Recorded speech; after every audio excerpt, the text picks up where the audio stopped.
This episode of the School of Life podcast is brought to you by Miss Jaye's Resumes, ran and operated under the Savvy Solution, LLC. Miss Jaye's Resumes provides quality resume and cover letter writing, review, and tips for the perfect resume start to finish. Miss Jaye's Resumes has proven results. From college students to professionals changing careers, there's room for everyone. To schedule your free consultation or learn more about the Miss Jaye's Resumes Resume Bundle, which includes 6 detailed templates and 2 guides to crafting the perfect resume, visit www.thesavvysolutionllc.com. That's www.thesavvysolutionllc.com.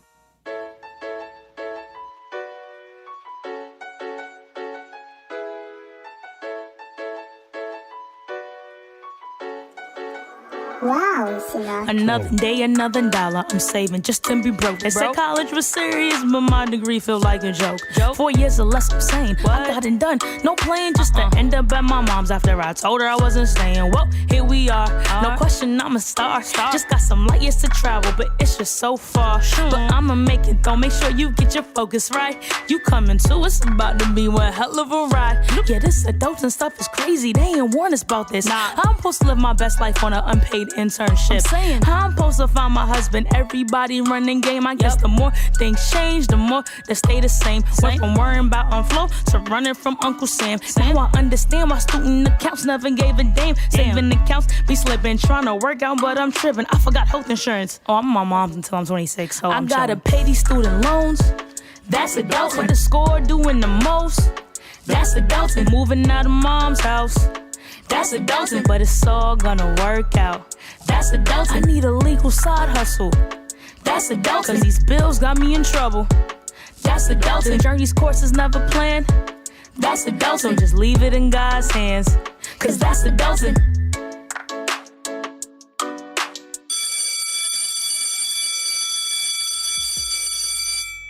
Hey friends, welcome back to another episode of the School of Life podcast. I hope you are doing well today and that you're staying safe and your family is doing well during these crazy times. Listen, today I'm talking about some things that I don't think we spend enough time talking about. I actually had to do a little more praying than usual and a little bit of soul searching when preparing for this episode because I want us to be as transparent as possible without triggering my own self. So yeah, I just had to do a little digging and talk to Jesus a little more. But thank God for therapy because at least I know my triggers now. And yes, because before I knew them, ooh child, let us pray. But today we are diving into our daddy issues. Yep, you heard it right. I know some of y'all probably cringe reading the title of the episode. It might be a little bit heavy, but that is okay. So grab your notebook, grab your tablet. The School of Life podcast is in session.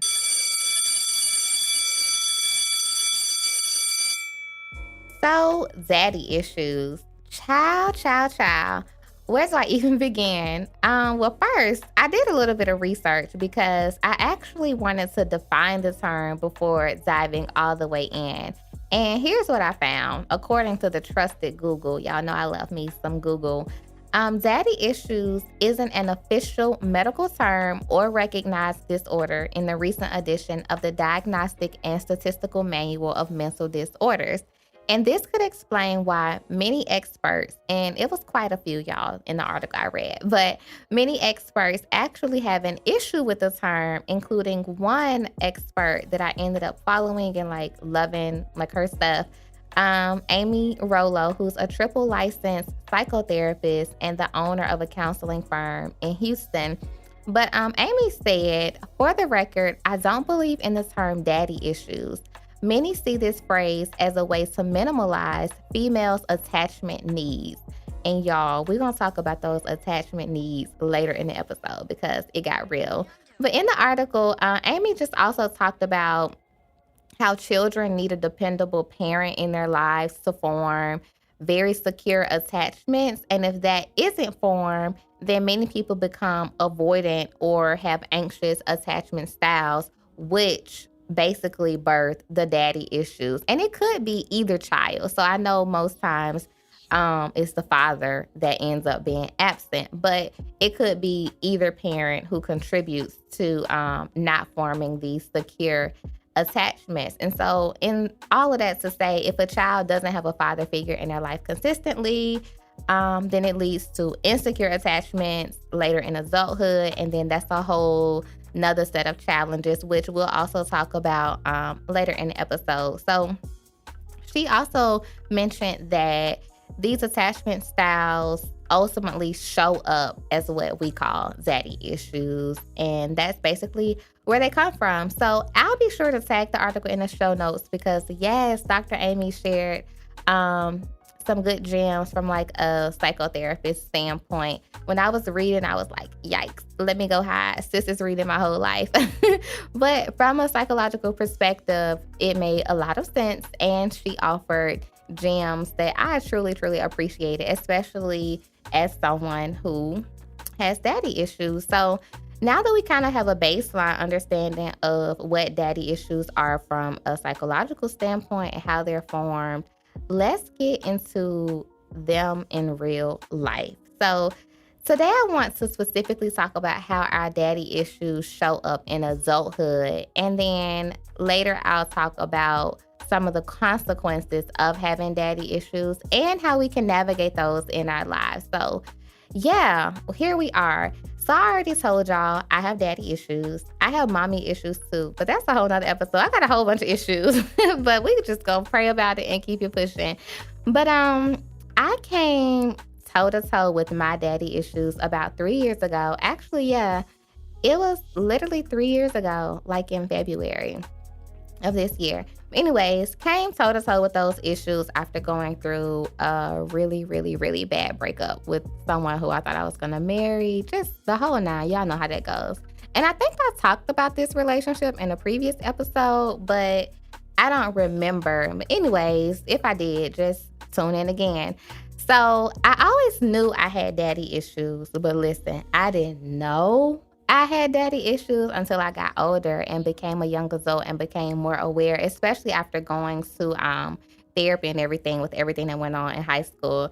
But first of all, let me say for the record before I dive into my daddy issues, if my dad is listening wherever you are, if you happen to be listening at some point, I forgive you. And I forgave you years ago, and you know that, and I'm saying it again. So yeah, let me also say, for the record, though, I haven't forgotten. So I didn't forget, how I felt in those moments when I needed you and in the moments that I wish you were around. So just wanted to put that out there in case anyone wanted to hear or he's listening at some point. Now that that's out there, back to the first real big square up that I had with my daddy issues.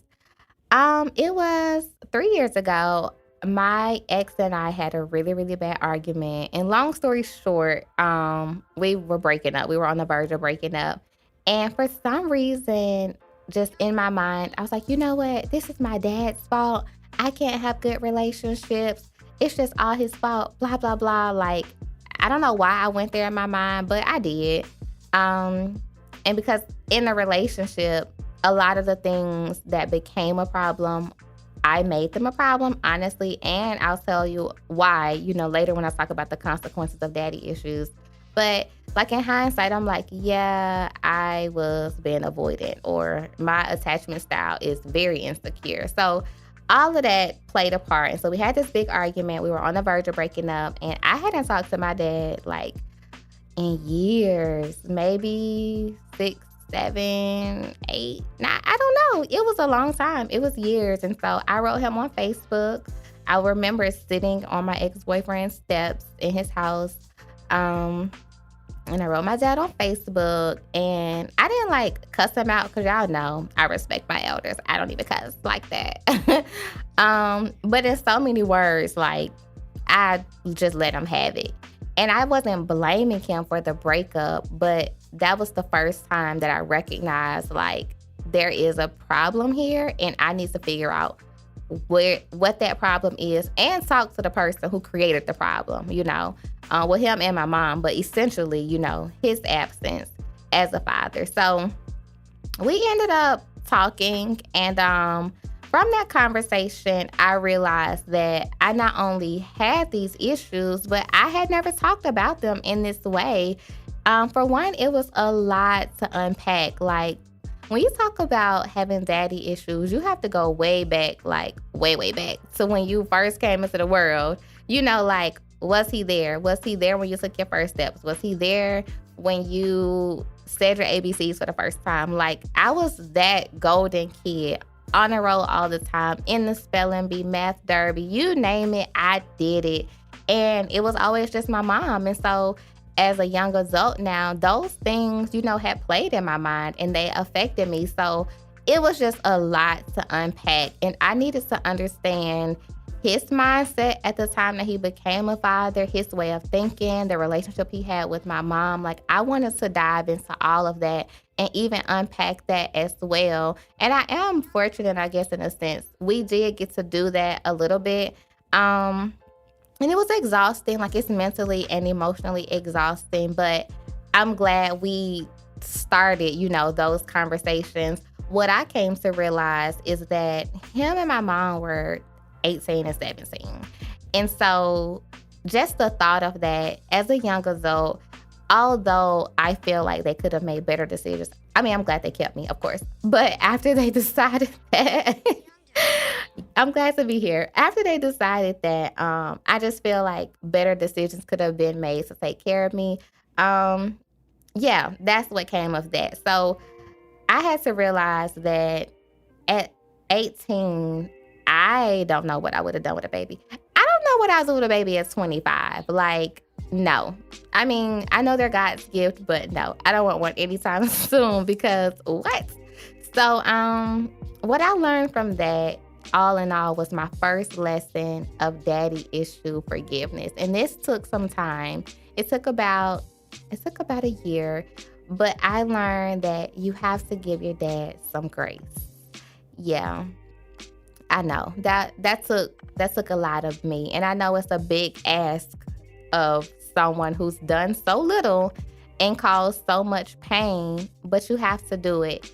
You have to give your dad some grace because of the grace that God gives us. And although it's unfair and it's not your fault that you have daddy issues, God can work through all of that, and he will work through it. And I really want you to challenge yourself by not only extending that grace to your dad, but taking it a step further and letting them know that you're giving them that grace. And I did it with my dad after that conversation. Not immediately. I told y'all, like a year. And it was almost like a form of therapy. It was kind of weird at first because you never imagine like you are this young adult person and you understand therapy and your emotions more and all of that. And you come to the person who gave you life essentially. And you're like, hey, but you messed up, but I forgive you. And I'm going to give you some grace for it, all because God gives us grace. Like, wow. I think I was 21 when I had that conversation, or 22. No, I was 21.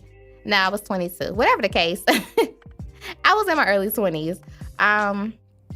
So yeah, I challenge you to do that if you have those daddy issues. And I kid you not, from that day forward, I was committed to learning more about the why behind a lot of the things that I did in relationships with guys, the things I tolerated, even the way I viewed myself, just the whole nine. Like, I really wanted to break all of it down so that I could, one, understand myself more, but two, begin to let God do the rebuilding. Because after I had the conversation with my dad and I understood where his mind was and just like, I guess his side of the story, although it's only one story, but I understood his point of view and his feelings. I guess I was a little bit more empathetic, but at that point, I just wanted to take what I knew about him and his feelings and all of that, and then just spend more time rebuilding me. So I went on a journey. And I'm actually still on the journey because I don't think you ever really not have daddy issues. You just kind of grow to adjust and adapt. But my journey consisted of me being honest about what I had gone through because of my daddy issues. And I shared that with him. And when I say endure, some of the situations, of course, I put myself in, but thank you, Lord, for the covering. But yeah, I shared that with him, and I was honest about things that I feel I did because of my daddy issues and decisions I made because at the time I didn't know any better and I was very insecure. Y'all know how that goes. So anyways, I journaled and I prayed about those things and I forgave myself. That's the second big thing I did. I forgave myself. And I want you to do that if you haven't. This was a big step. I mean, one, it's hard enough trying to grow as a regular adult. And then you throw in daddy issues. And now I got to forgive him and me and my mama and my grandma. Like, it's a lot. I get it. But forgiving me was so worth it. I needed to know that it was okay to move forward and heal and grow. Like, I didn't need anyone to tell me it was okay. I needed myself to tell me. And so whether anyone ever told me or not, I told myself, like, it's okay. I forgive you because you didn't know. And so I'm extending that same challenge to you. It won't be easy, but start. Just do it. Like Nike. Just start somewhere and start with forgiving yourself. And after that, I became so addicted to growing and learning. I'm like, oh my God, let me get some science behind this. Let me understand more. So crazy. I was a psych major for like 2 days in college because I love psychology so much. And my therapist just helped me so much. I thought I wanted to go to school and become a therapist, but that didn't happen. Anyways, I've always been like, let me do the research. Let me learn more because I knew I wasn't crazy. I'm like, there is science behind this. And I wasn't. I learned so much about the psychological aspect of daddy issues, and just how those issues create those insecure attachment styles that I talked a little bit about at the top of the episode. And yeah, I just got like into the nitty-gritty. So I want to share a little bit with you guys in case you don't know about secure and insecure attachment styles. As you know, secure attachment styles means 9 times out of 10, the parent is there, they're present, they have an active involvement in the child's life. Insecure, not so much. So for the like psychological reasons, the insecure attachment styles that we develop because of daddy issues, they result from having a caregiver who isn't there, isn't responsive. And this is the big one, isn't emotionally available. That is like super, super big. Like imagine how many emotions you go through from like birth to 5 and it's just your mom there. And you know, mom is tired and frustrated. So you develop those insecure attachment styles because the parent is not there and isn't emotionally available because they aren't there. So what does this really look like, you know, as an adult and as we enter into relationships? I learned that one, this looks like needing a lot of reassurance. And I'm cringing even saying that because that is me. When I'm dating, I'm like, look, I know you want to know my favorite color. Let me tell you, I need reassurance every day, every other day. Text it to me, tweet it to me, buy me flowers. Like, I need to know. And at first, I just thought that was because I just like reassurance. But I learned, no, it's because of these daddy issues. The second thing is that we become anxious when we aren't with our partners. Yeah, that's me too. And then the third thing I learned, like how this affects us as we adults and enter into relationships, is we see any negativity as a sign that the relationship is doomed. Also me, what a read, my whole life. Y'all, there have been, I don't know if they so many, there have been situations, maybe 2 or 3, where if something negative happens, it's over. Like, oh my God, it's the end of the world. I'm just getting to a point where I accept that just because something negative happened doesn't mean we're doomed. Like, it's not the end of the relationship or the world. So yeah, with all of that, insecure attachment styles lead us to act in a way that push people away, and we create disappointing relationships that we expect based on our previous experiences. And yeah, I have done that too. Like, I don't want to say I go in it expecting the worst, but if you let me down one time, I'm like, oh, okay, thank you, next. Literally. And it's okay. Like, it is okay. If this is you, it's okay because it's me too. Maybe I just need to get like a session together and I send everybody wine and we drink it on Zoom, because this was a lot to even unpack and understand enough to share. And I do want to say this relates to not only romantic relationships. This is like platonic relationships as well. Like, there have been times where in my friendships, I'm like, is this still a friendship? Like, I don't know. Not that I need my friends to reassure me and just text me like, oh my gosh, sis, I love you so, so much. You're the best friend ever. But it's different ways that we can get reassurance. But there have been times where I'm like, are we still friends or not? Like, I don't know.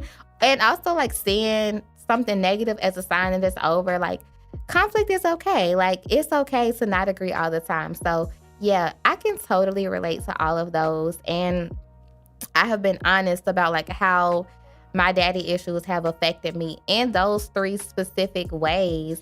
But that is my truth. And I am learning to like go with it, flow with it, and learn from it. Like, it all makes sense in the grand scheme of things, because one minute you think, am I crazy? Like, what is going on? But then you learn, like, no, there's a reason behind all of this. So I even took some time to reevaluate some of my own actions and relationships and just took a step back from them altogether. Like, I have daddy issues and I can admit that I have daddy issues. And from those daddy issues come other issues. It's just a lot.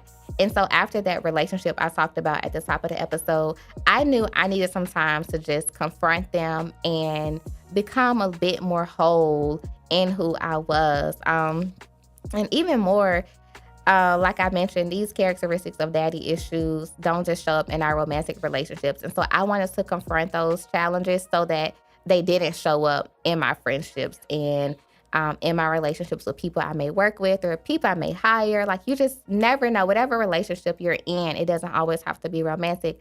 I didn't want my daddy issues, showing up in those relationships unnecessarily. And I want to add, it's not just specific to women. So, of course, I'm speaking from a young woman's perspective because, well, I'm a woman who has daddy issues. But y'all know men got their issues too. They need some help. We're going to pray for them.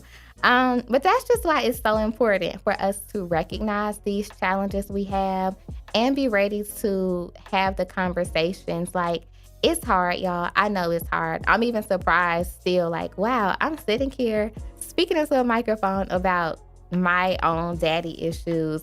And this part isn't hard, but just thinking back, like, wow, I've grown so much. Getting there was hard. Look, I know adulting alone is hard. It makes me sick to my stomach. I want a refund. Where can I turn in my adulting badge? But I will say, when you know better, you do better. And all you can do is strive to be the best you. And so if you know you have these challenges, just strive to be a better you. Confront them. Learn more about them. Have those hard conversations. Start the conversation, whether it's with yourself, your dad, your mom, even God. I mean, maybe a journal. I don't know, whoever or whatever you need to talk to, just start talking, because you're not going to get anywhere by not talking and by avoiding, the conversations. If anything, you're going to stay the same and not grow. And what's life if you're not growing? Like, we want to live fulfilling lives out here. And we want to be whole. So I want to do a quick recap of my 3 main points that helped in my journey that I hope can help you as far as confronting your daddy issues and really like just getting a hold of them to become a better person. The first one, give your dad some grace. Yeah, I know. That one still stings, even when I say it. But give your dad some grace. Talk to him. Understand why. Why did you do that? And if he doesn't want to talk, that's fine too. Give him grace. If he's passed or y'all have a very estranged relationship, give him that grace. Extend that grace because God does it for us every single day. Number 2, be 100% honest about how your daddy issues affected you. Maybe what they made you do or some decisions you made during that time. Whatever that looks like for you, be honest about it and then forgive yourself for it. So you can move on to the next part of this until you give him the grace and forgive yourself. Those two are like top 2. And yeah, just top 2, very important. And then the third thing is know that it's a journey, not a destination, but you have to start somewhere. You can't just think in your brain that you're going to get better without starting. That's just like me wanting a 6-pack and never doing any exercises. It's not going to work. It's a journey, not a destination. And you can do it literally if you put your mind to it, if you seek God, if you give him those broken pieces and you just start. Listen, y'all know I'm rooting for you. I know this episode isn't a lot of laughs and giggles, but it's real. Until we start talking about the things that hold us back as people and that keep us from growing, we will not be able to evolve the way that we should. So I want to encourage you that you can do it. You have to do it. Not only can you do it, you have to do it. And not just for you, but for your kids and for people coming after you. So before we get out of here, y'all know how I do. I have to give you some homework. This week, I want you to start your journey, whatever that looks like for you. A conversation with God, a letter to your dad that you may never send, a phone call, IDK. Just start. I know personally, I'm still on my journey and I need to go back and do some things. Like I said, I haven't talked to my dad now. Oh, I didn't even tell y'all. Okay, so even after we had all that conversation, things still went back to how they used to be, which is so crazy. So at this point, I have forgiven him and I've given him that grace. But I can't say, it still doesn't hurt sometimes because I'm like, dang, you could have just stayed gone, Buster. But I think for my homework this week, I'm probably going to write him a letter from the 25-year-old Jaye because this is a new age for me. I'm growing, I'm doing a lot more things, and I just want to express those feelings. So I will be joining you in this week's homework. Remember, you got this and you have to start somewhere. All right, friends, that wraps up another episode of the School of Life podcast. Listen, today's episode was a little bit heavy, but definitely necessary. If we're going to be our best, absolute best adult selves, we have to really heal our hurt child selves. And I hope that makes sense. I really do. Healing is so transformative and it starts with you. Like no one can do it for you but you. As always, I hope you have learned something new because that is why this podcast exists. Listen, we're all in this together. Keep fighting, keep pushing, keep evolving. Talk soon.